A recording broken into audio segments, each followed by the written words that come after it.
New pension scheme. The committee to review the NPS has made considerable progress in its work. I am happy that the staff side of the National Council of the Joint Consultative Machinery for Central Government Employees has taken a constructive approach. Shram Suvidha and Samadhan Portal. Shram Suvidha and Samadhan Portal will be revamped to enhance ease of compliance for industry and trade. जी हाँ pension धारकों, जैसा कि आप सभी लोग जानते हैं कि आप सभी के लिए बजट 2024-25 पेश हो चुका है।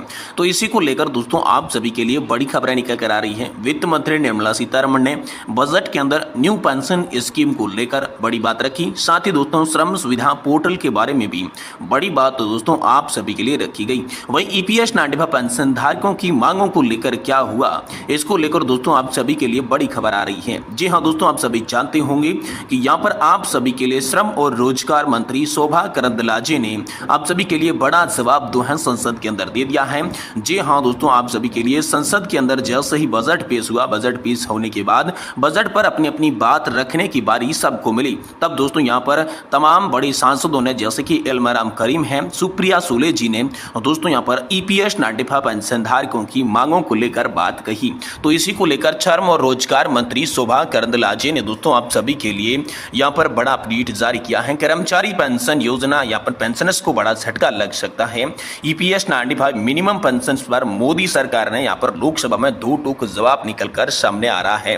तो आखिरकार शोभा करंदलाजे ने दोस्तों क्या कहा, इसके बारे में भी आज की इस वीडियो के अंदर बात की जाएगी। साथ ही दोस्तों हो गया आप सभी के लिए बड़ा ऐलान, इस दिन आएंगे महीने भर का रुका हुआ DA एरियर। साथ ही साथ दोस्तों आप सभी के लिए DA एरियर को लेकर बड़ी खबर आ रही है, इसके बारे में भी आज की इस वीडियो के अंदर बात की जाएगी। साथ ही दोस्तों EPS 95 पेंशन को लेकर बड़ी खबर आ रही है। बीजेपी का EPS 95 पेंशन योजना पर बड़ा बयान था। 1000 रुपए की अपर्याप्त पेंशन, मजदूर विरोधी सरकार को लेकर जो यहाँ पर बड़ा बयान प्रकाश जावड़ेकर जी ने 2014 में दिया था। अब खुद ही भूलकर बीजेपी की सरकार जो है वादा खिलाफी कर रही है, मजदूर विरोधी बन रही है। इसको लेकर दोस्तों नई रिपोर्ट आप सभी के लिए सामने आ चुकी है।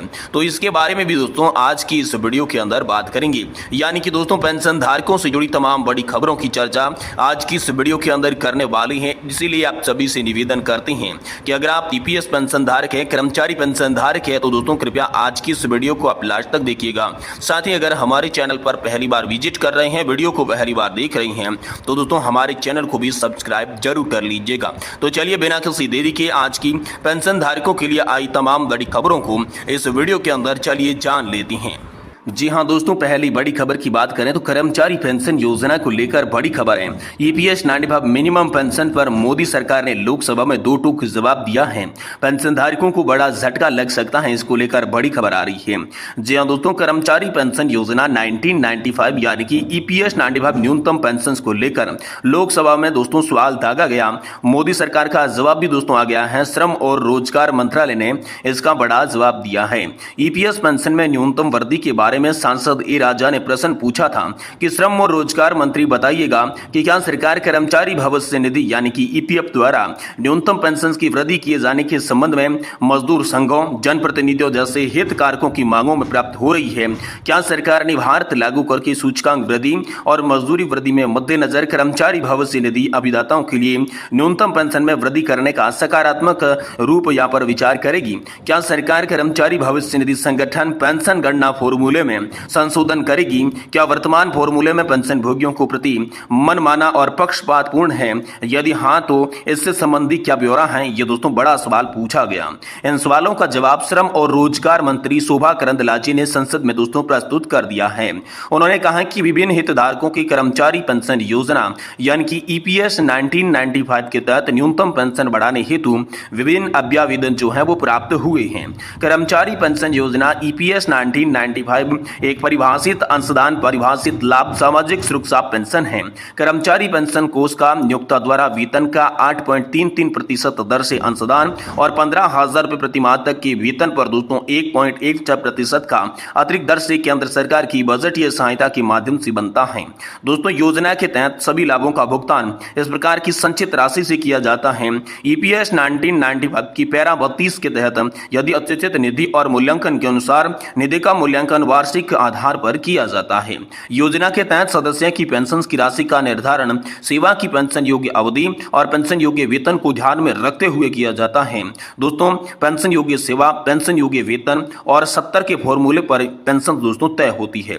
2014 में सरकार ने 1,000 रुपये देना शुरू किया था। यह स्पष्ट है कि पेंशन की राशि पूर्व निर्धारित फॉर्मूले पर आधारित है। सरकार ने पहली बार वर्ष 2014 में बजटीय सहायता प्रदान करके ईपीएस 95 पेंशन धारकों के पेंशन भोगियों के तहत प्रतिमाह 1,000 रुपये की न्यूनतम पेंशन प्रदान की थी, जो कर्मचारी भविष्य निधि संगठन यानी कि ईपीएफओ की ईपीएस के लिए वार्षिक रूप से प्रदान की जाने वाली वेतन की 1.16% बजटीय सहायता की अतिरिक्त थी। तो दोस्तों उच्चाधिकारियों द्वारा प्राप्त निगरानी समिति गठित की गई है। कर्मचारी पेंशन योजना 1995 के पेंशन भोगियों की मांग पर विचार करते हुए सरकार ने ईपीएस 95 में पूर्व मूल्यांकन और समीक्षा के लिए उच्च अधिकारियों द्वारा प्राप्त निगरानी समिति का गठन किया।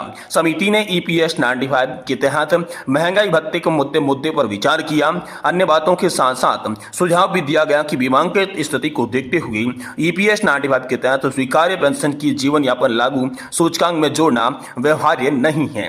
दोस्तों यहाँ पर आप सभी के लिए शोभा करंदलाजे ने साफ दोस्तों ईपीएस पेंशन वर्दी से मुकरने का दोस्तों यहाँ पर बात, इसका जवाब दोस्तों आप सभी के लिए हाल फिलहाल में दिया है, जिसमें दोस्तों एस राजा ने दोस्तों संसद के अंदर बड़ा सवाल पूछा था और श्रम और रोजगार मंत्री शोभा करंदलाजे ने दोस्तों इसका बड़ा जवाब हाल फिलहाल में आप सभी के लिए दे दिया है। वहीं दोस्तों आप सभी के लिए अगली बड़ी खबर निकल कर आ रही है। ईपीएस 95 1,000 रुपए अपर्याप्त पेंशन, मजदूर विरोधी सरकार अब खुद भूल गई है। सरकार बीजेपी ने वादा खिलाफी की है, इसको लेकर बड़ी खबर निकल कर सामने आ रही है। दोस्तों बीजेपी ने 2014 में ईपीएस 95 पेंशन योजना के तहत न्यूनतम पेंशन को 3,000 रुपए प्रतिमाह करने की मांग की थी। बीजेपी का कहना था कि 1,000 रुपए की पेंशन मजदूरों के साथ अन्याय है, लेकिन खुद की सरकार के 2 कार्यकाल पूरा करने के बावजूद अभी तक उन्होंने ये नीति नहीं लागू की है। दोस्तों यहाँ पर भारतीय जनता पार्टी ने ईपीएस 95 के तहत न्यूनतम पेंशन को 3,000 रुपए प्रतिमाह करने की मांग 15 जनवरी 2014 को बीजेपी के द्वारा उठाई गई थी। ये मांग जब उन्होंने सरकार के प्रस्तावित 1,000 रुपए की पेंशन को केवल प्रतीकात्मक कदम बताते हुए खारिज कर दिया था। बीजेपी का तर्क था कि यह कदम देश के श्रमिक वर्ग के साथ अन्याय होगा। बीजेपी का कहना था कि यहाँ पर सरकार को 8.33% का योगदान करना चाहिए ताकि न्यूनतम पेंशन 3,000 रुपए प्रति माह की जा सके। इसे महंगाई भत्ते से जोड़ा जाना चाहिए। तब बीजेपी ने श्रमिक वर्ग को नौकरी, वेतन, सामाजिक सुरक्षा के रूप में नया सौदा देने का वादा भी किया था। तो 2014 की मांग और मौजूद स्थिति की दोस्तों बात की जाए तो बीजेपी ने 2014 में सरकार से 3,000 रुपए की न्यूनतम पेंशन की घोषणा की मांग की थी।